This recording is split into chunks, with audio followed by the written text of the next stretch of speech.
Okay, I've got a philosophical question for you, Kev. I don't know, it just popped into my head as I was walking upstairs. We are philosophers. Yeah, I've sort of, Yeah. I don't know why it popped in there, but it's sort of like something I've thought about on and off.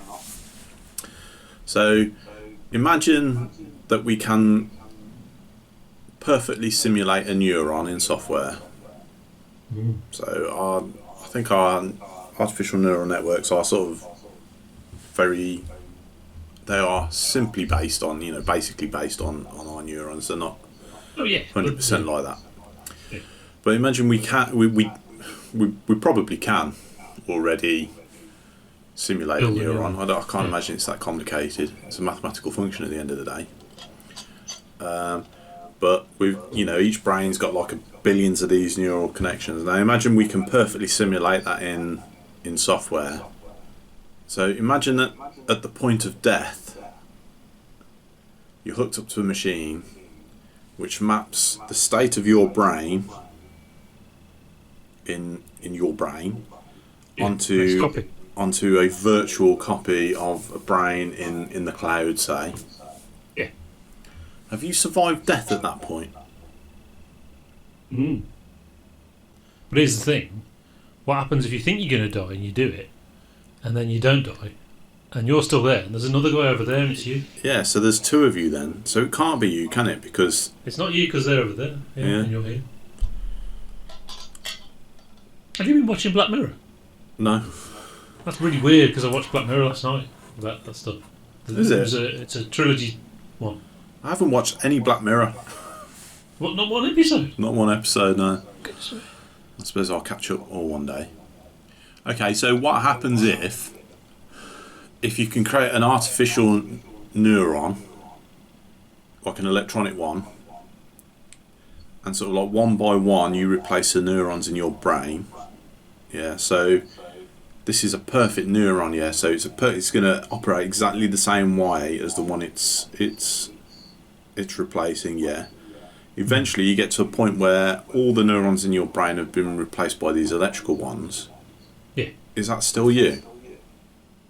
Well, you'll think it's still you, and there isn't another you. And there was and if there's a transition period of replacing the neurons, then you wouldn't have a problem with it. It would still be you. You would still feel like you, essentially, wouldn't you? Yeah.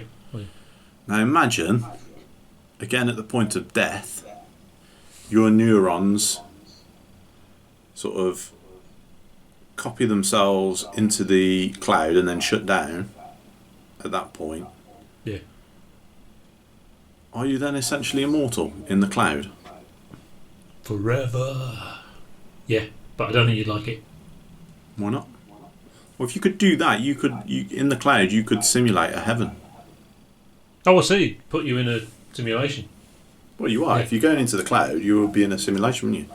So you would simulate all the inputs. The cloud would do that. It would be kind of like the Matrix, only you wouldn't be a battery because there'd be no body. It would be this sort of configuration of neurons floating around the cloud. Yeah.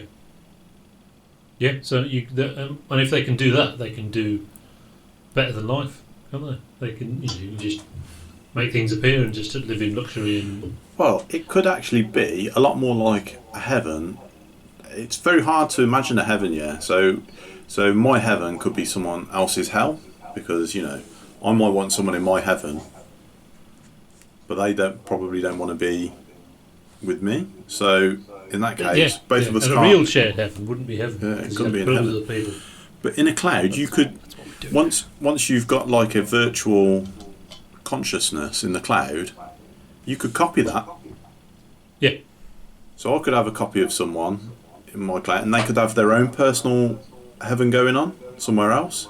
But what happens if you end up being the person in the other person's heaven? You're the copy, not the. Yeah, it's the one a killer, that is, isn't it? And then it's hell, isn't it? Yeah, it might be. That's like central Black Mirror. It's like a whole load of episodes. That is. I mean, the copy thing is that's the Star Trek one, which is definitely worth seeing. Might be a good one to start with because it's not quite so remorselessly grim. Some of them I've actually avoided. But is this That's so grim. this be to do with the transporter? No, it's set in present day, sort of, except, sort of near future. So, game company makes a game, and it's obviously it's a simulation. You put the things on, and then you are in the game like it's real. And but the programmer discovers he can make copies of people from their DNA, which doesn't quite make sense, but for the purposes of the story, it means he can copy those people into a game. And basically go in the game and when he's at work, they're horrible to him.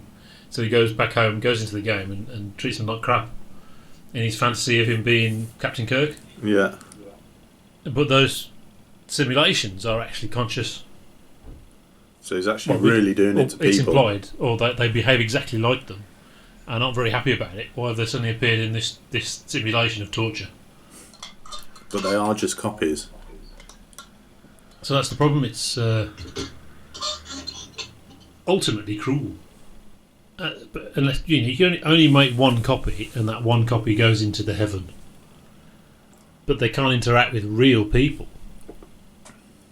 unless it's not heaven. It's just a simulation that's quite nice. Oh, this was it. How would you, if you were to simulate heaven, what would it actually look like? No, that's the problem, isn't it? So if you do it for everyone, that's just what we've got now anyway. Well, it's not. That's the same. I suppose you'd have infinite stuff. So the problems with life are mostly due to the lack of infinite stuff. In a simulation, you can have as much stuff as you like. But it's like anything, if you have too much of something, the value of it becomes meaningless. Exactly, yeah. So does it quickly turn into hell? Because it's not real. Yeah, and that's the problem. So you'd have to be in control of it changing. Consequently, the only answer would for it to be your own personal simulation. But if you were to imagine your own personal heaven, what is it? What does that look like? Well, it would be a bit like Better Than Life in Red Dwarf, except they couldn't afford to go to Spain, they had to go to Real. I don't think I'll go to Real. But the principle of, I want to drink, bing, drink appears. Yeah, but that wouldn't feel like... it wouldn't be very long before that didn't feel like heaven to you. It would feel like... It would just feel extremely... it would get really empty. tedious. Life would become quite tedious. Nothing. Pointless. There'd be no reward. So there'd be no cycle of, so creating and reward and whatever. Is heaven... in that case, is heaven actually possible? Well, not literally, obviously, no. Well, if you can construct it, if you can construct it like the Matrix, not like heaven, Christian heaven, but if you can construct a heaven like the Matrix, where you would like to go and die, and when you get there, you stay there forever. Could you actually? Yeah, it would have to be. You'd have to have real people and simulated people, and you'd have to have separate sections. You'd have to stipulate what you wanted before you died. Yeah, but that's what I'm saying. What would you stipulate? Your personal heaven. Well, that's the question. Fuck knows. I don't know.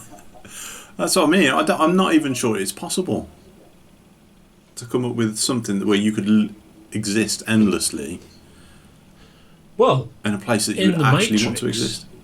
The baddie in the Matrix, I can't remember his name, who double architect. crosses them and goes to talk to Smith. Oh yeah. He just fantasises being a sort of Donald Trump character, doesn't he? But he also fantasises he doesn't know that that's what he's done. Well, no, the architect spells it out actually in the Matrix, doesn't he? He says, "Well, we tried several iterations of the Matrix where everyone got what they wanted and people rebelled. Yeah. It just didn't work." It makes you think. We've got to suffer. It's not suffering, I don't think. I think it's just sort of like to get something rewarding out of life. It requires some effort, and if you take that away... Oh, exactly, yeah. So you have to suffer for your art. Well, you have to work hard at it. I don't know if you have to suffer. So it's true. Yeah, the simulation ends up being what we've got now. Yeah, which is quite weird when you think about it, isn't it? Yeah, it's rubbish, isn't it? Never mind.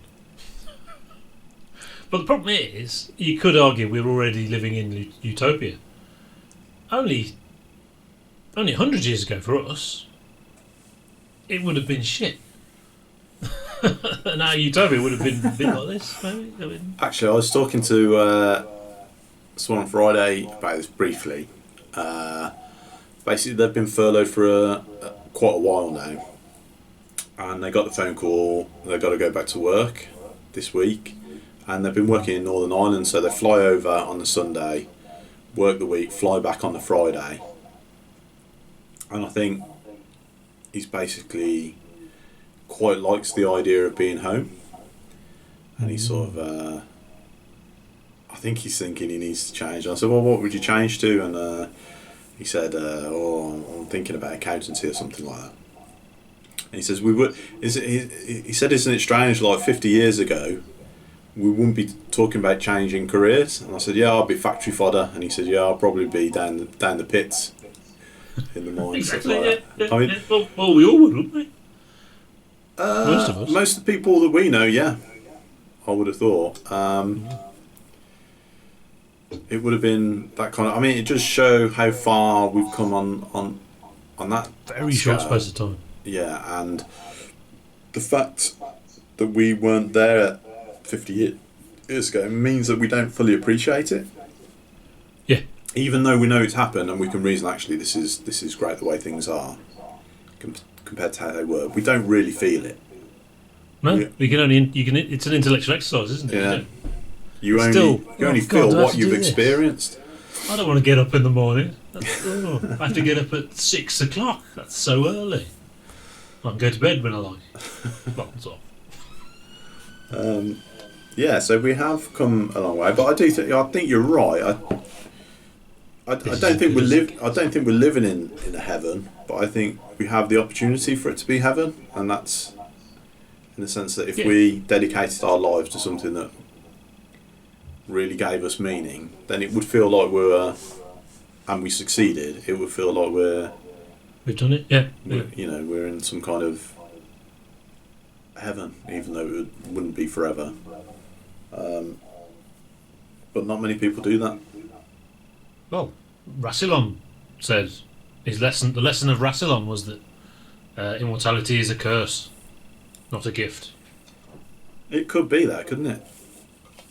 Although, the times when you suddenly catch yourself realising, holy shit, I'm going to die, those are pretty grim moments. Yeah. It's pretty hard to put that into context. I don't mind being dead because I won't know I'm dead. Well, as Woody Allen said, death doesn't scare me, I just don't want to be there when it happens. Well, yeah, exactly. That's the point, isn't it? That was funny. Yeah, we'll laugh a minute here.